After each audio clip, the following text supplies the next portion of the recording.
Selamat pagi seluruh peserta didik di kelas 4. Materi kita bagian B atau bagian yang terakhir dari bab 2 adalah pembulatan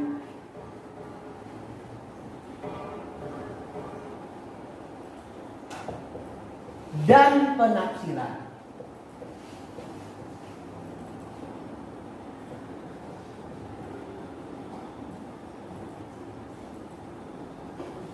Ini materi kita yang terakhir pada bab 2. Perhatikan. Berarti dalam bagian yang kedua ini B ada yang harus kita pelajari. Ada pembulatan, baru ada penafsiran bilangan. Itu ada 2 bagian. Pembulatan ini dalam sebuah bilangan bertujuan mempermudah. Ya, mempermudah untuk menyelesaikan soal. Kenapa kita harus belajar pembulatan baru penafsiran? Karena dari pembulatan kita pahami baru kita bisa melakukan yang namanya penafsiran bilangan. Kalau dikatakan penafsiran berarti kita memperkirakan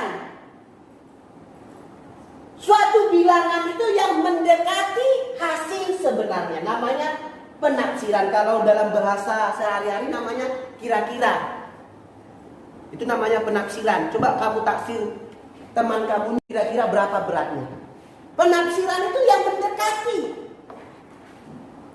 Syukur-syukur bisa tepat. Namanya kalau penafsiran itu biasanya untuk mencari jawaban yang mendekati. Sekarang perhatikan, kita pelajari pembulatan yang kita pelajari di kesempatan ini adalah pembulatan kepuluhan. Yang kedua adalah pembulatan keratusan.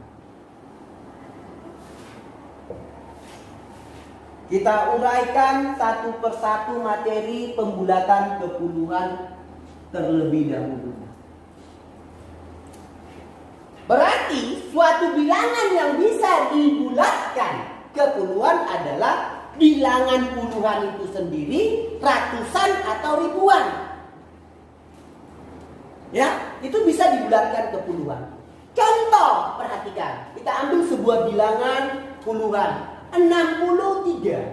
Itu pembulatan kepuluhannya adalah 60.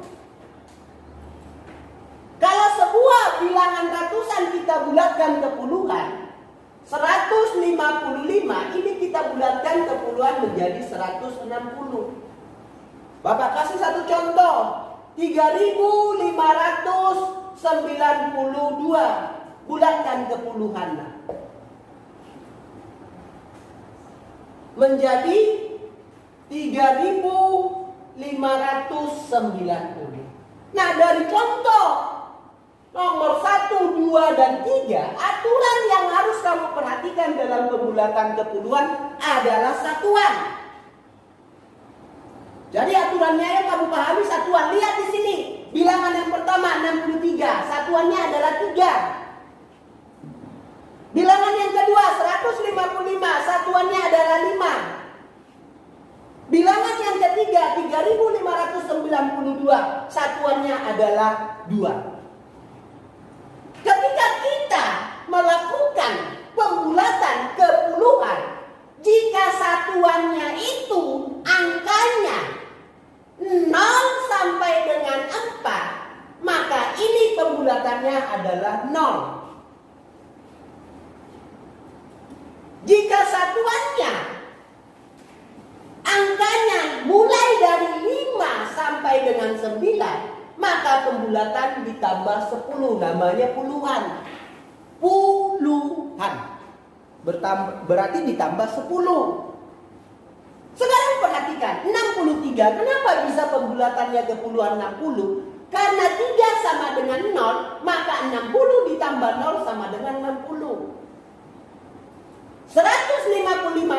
satuannya 5. Jika satuannya 5, 6, 7, 8, 9, maka ditambah 10. Dari mana dapatnya 160? 150 ditambah 10. Baru yang terakhir 3592. 2 ini adalah 0 dalam pembulatan kepuluhan.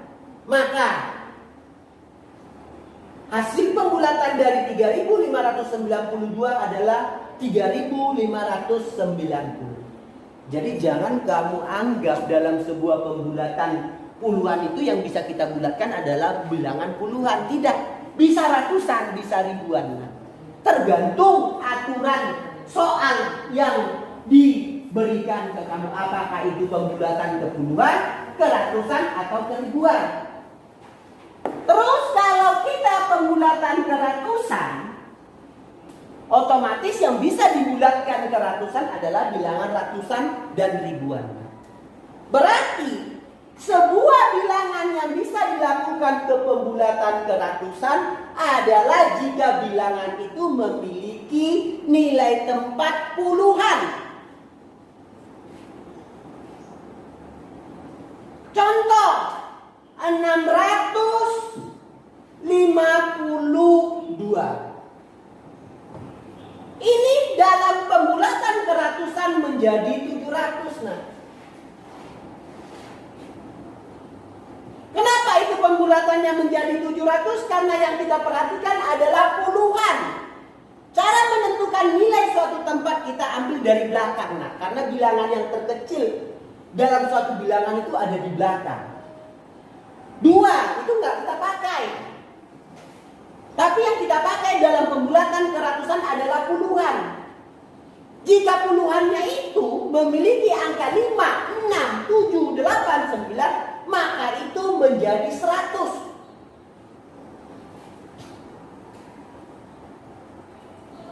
Maka 600 ditambah 100 sama dengan 700. Sebuah bilangan ribuan. 8.519.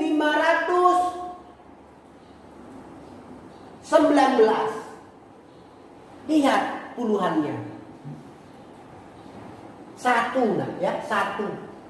1 ini adalah 0.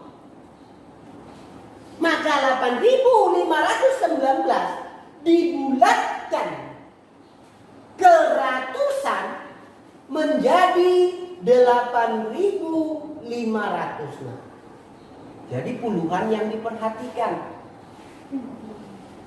Ya, asurannya sama. Kalau puluhannya angkanya mulai dari 0, 1, 2, 3, 4 berarti menjadi 0. Kalau puluhannya angkanya 5, 6, 7, 8, 9 berarti ditambah 100 karena kita pembulatannya ke ratusan. Terus kita masuk ke materi yang terakhir, penaksiran bilangan. Penaksiran bilangan bukan mencari jawaban dalam aturan matematika, tapi kita mencari jawaban untuk mendekati hasil yang sebenarnya. Ya, itu namanya penaksiran. Sebelum melakukan penaksiran, kita harus melakukan pembulatan. Dalam penaksiran bisa kita lakukan pengerjaan dalam bentuk penjumlahan, pengurangan, perkalian, atau pembagian.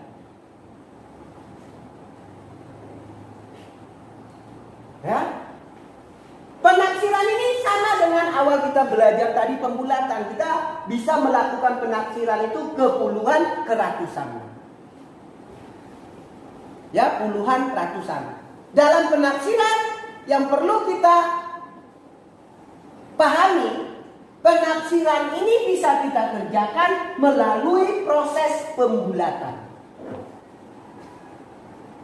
Dan ikuti aturan dalam penaksiran bilangan tersebut, apakah itu ke puluhan, apakah itu ke ratusan. Ya, jadi kamu perhatikan aturannya. Bapak kasih sebuah contoh perkalian. Ya, taksirlah hasil perkalian dari soal nomor 1. 64 dikali 39. Kalau sudah soalnya dalam bentuk penafsiran, langkah kita berikutnya adalah melakukan pembulatan. Pembulatan di sini adalah pembulatan kepuluhan. Maka kita bulatkan. 64 itu sama dengan 60. 39 itu sama dengan 40. Kalau ketemu kamu soal perkalian seperti ini, ya, angka nolnya ini bisa kamu hilangkan untuk mempermudah kita mengerjakan. Berapa angka nol yang kamu coret di sini? 2, ya. Ketika hasilnya nanti ketemu, maka angka nol yang kamu coret 2 itu kamu munculkan setelah bilangan yang berikutnya kita kalikan itu, kita peroleh hasilnya. Maka 6 kali 4 sama dengan 24. Berapa tadi nol yang kamu coret? Sebanyak itu munculkan kembali di jawaban akhirnya. Maka 60 kali 40 sama dengan 2400. Hasil penaksiran dari bilangan soal 64 kali 39. Kita mau contoh pembagian, boleh. Ya? Kita 89 bagi 15. 25. Kita bagi ya. Oke. Kita bulatkan kepuluhan. 89 ini dibulatkan menjadi 90.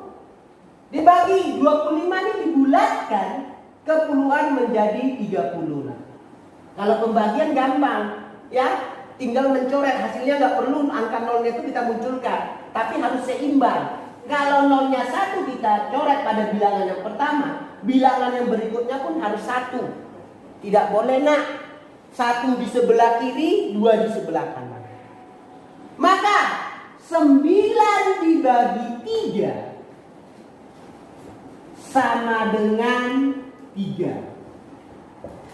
Maka 90 bagi 30 sama dengan 3. Melalui proses pembulatan lalu dilakukan penafsiran.